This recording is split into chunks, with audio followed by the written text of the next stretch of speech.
कल मैंने देखा, आपको भी बुरा लगा, मैं आपके कमरे में जब चाय पीने आया आपने मेरे साथ अपना दुख शेयर किया कि जब एलजी साहब ने भाषण शुरू किया ये सारे खड़े हो गए नारे लगाने।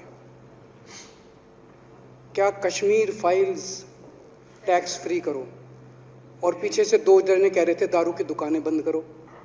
अब इनको भी नहीं पता आज नारे किस चीज के लगाने। ऊपर से आया तो था ऊपर से आया तो था, तो 2 जने कह रहे थे दारू की दुकान बंद करो, आगे वाले कह रहे थे कश्मीर फाइल्स टैक्स फ्री करो, फिर दूसरे वाले ने कहा बे आज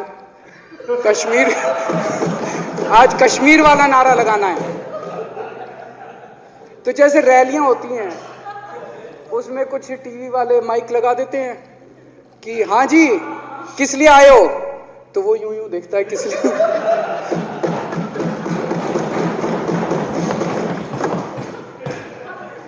क्या हाल बना दिया इनका।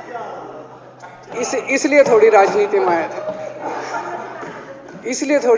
में आए थे, एक पिक्चर आई थी बंटी और बबली।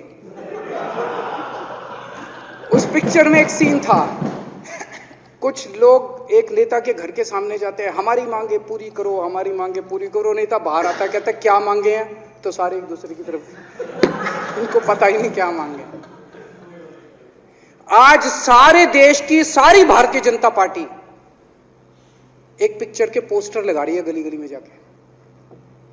पूरी सारी भारतीय जनता पार्टी देश में एक पिक्चर के पोस्टर लगा रही है।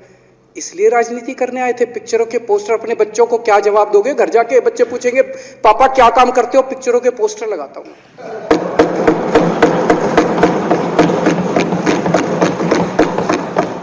8 साल केंद्र सरकार चलाने के बाद अगर किसी देश के प्रधानमंत्री को विवेक अग्निहोत्री के चरणों में शरण लेनी पड़े तो इसका मतलब उस प्रधानमंत्री ने 8 साल में कोई काम नहीं किया।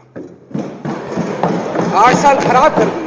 बताओ, विवेक अग्निहोत्री के चरणों में उनको शरण लेनी पड़ रही है, बचा लो बचा लो बचा लो। अगर किसी प्रधानमंत्री को कह रहे हैं कश्मीर फाइल्स टैक्स फ्री करो, अरे यूट्यूब पे डाल दो, फ्री हो जाएगी। टैक्स फ्री क्यों करा रहे हो? इतना ही तुमको शौक है, विवेक अग्निहोत्री को बोलो यूट्यूब पे डाल देगा, सारी पिक्चर फ्री है, सारे जने देख लेंगे एक ही दिन के अंदर। टैक्स फ्री की क्या जरूरत है? यूट्यूब पे क्यों नहीं डाल? कल एक मैंने अखबार में पढ़ा, हरियाणा के अंदर एक भारतीय जनता पार्टी का ही एक एमएलए था, उसने कहा आज मैं पार्क के अंदर इसकी फ्री स्क्रीनिंग करूंगा। तुरंत विवेक अग्निहोत्री का ट्वीट आया खट्टर साहब के, खट्टर साहब देखो ये फ्री में कर रहा है, इसको बोलो टिकट लेके करेगा। भाई साहब, कश्मीरी पंडितों के नाम पे कुछ लोग करोड़ों रुपए कमा रहे हैं और तुम लोगों को पोस्टर लगाने का काम दे दिया। आंखें खोलो, क्या कर रहे हो तुम लोग? वो करोड़ों कमा गया, कश्मीरी पंडितों के नाम पे करोड़ों कमा गया और तुम लोग पोस्टर लगाते रह गए।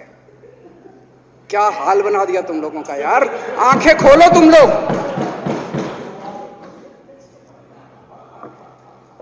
भेड़ बकरियों की तरह हाँक रखा है पूरे बीजेपी वालों को, भेड़ बकरियों की तरह हाँक रहे हैं।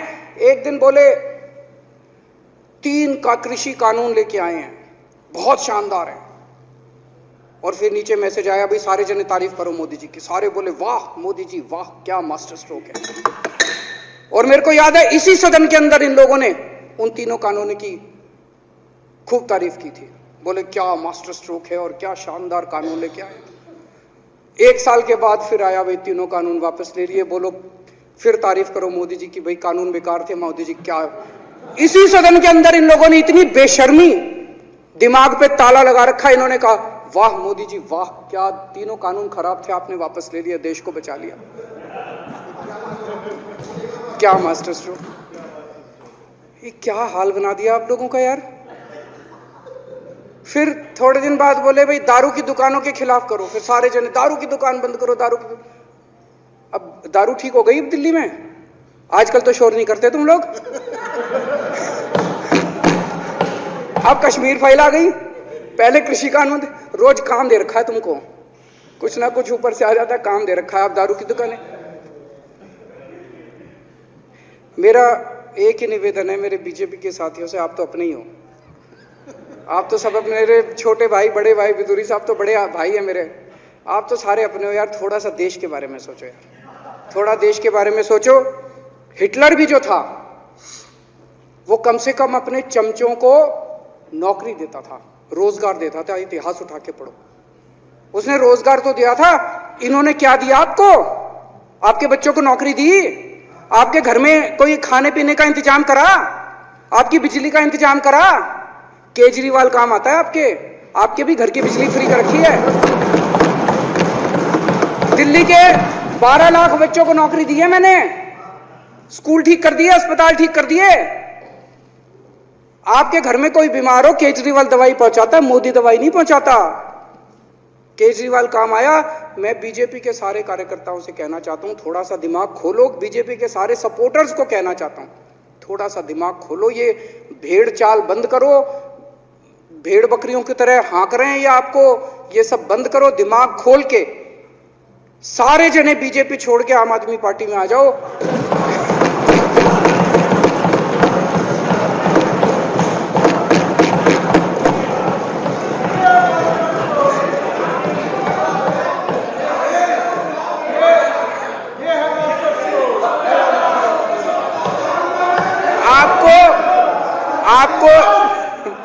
आपको इज्जत मिलेगी, सम्मान मिलेगा। आपसे कतई झूठे नारे नहीं लगवाएंगे।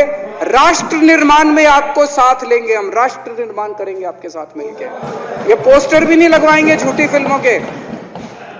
और जो भी करना हो, कम से कम यार ये पिक्चर का प्रमोशन करना तो बंद करो।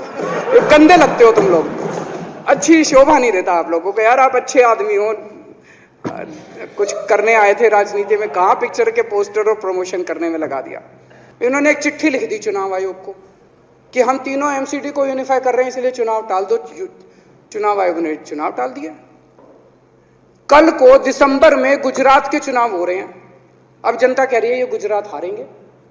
अब अगर ये गुजरात हारेंगे तो ये 10 दिन पहले चिट्ठी लिख देंगे चुनाव आयोग को कि भाई हम गुजरात को और महाराष्ट्र को एक कर रहे हैं, इसलिए गुजरात के चुनाव टाल दो। गुजरात के चुनाव टल जाएंगे। अगली बार ये लोकसभा हारेंगे, चिट्ठी लिख देंगे जी ये पार्लियामेंट्री फॉर्म ऑफ सिस्टम बड़ा खराब है, हम प्रेसिडेंशियल फॉर्म ऑफ सिस्टम ला रहे हैं, संविधान बदल रहे हैं, चुनाव टाल दो। चुनाव टल जाएंगे। ये क्या मजाक बना रखा है इन्होंने, नौटंकी कर रखी है इन्होंने। भारत जनतंत्र है, देश ये बर्दाश्त नहीं करने वाला जो इन्होंने नौटंकी कर रखी है। कहते हैं हम दुनिया की सबसे बड़ी पार्टी हैं, हम तो जी दुनिया की सबसे छोटी पार्टी हैं। फिर भी डर गए तुम लोग।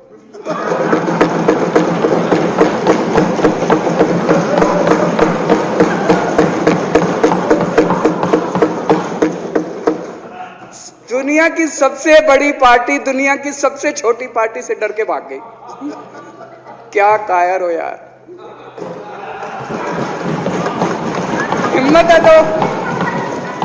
हिम्मत है तो चुनाव लड़के दिखाओ बीजेपी वालों, मान जाएंगे तुम। हिम्मत है तो चुनाव लड़के दिखाओ। कहते हो 56 इंच का सीना है, नहीं तो मान लो 56 इंच का सीना नहीं है, झूठ। नहीं तो मान लो कुर्ते के नीचे 56 इंच का सीना नहीं है, झूठ है ये।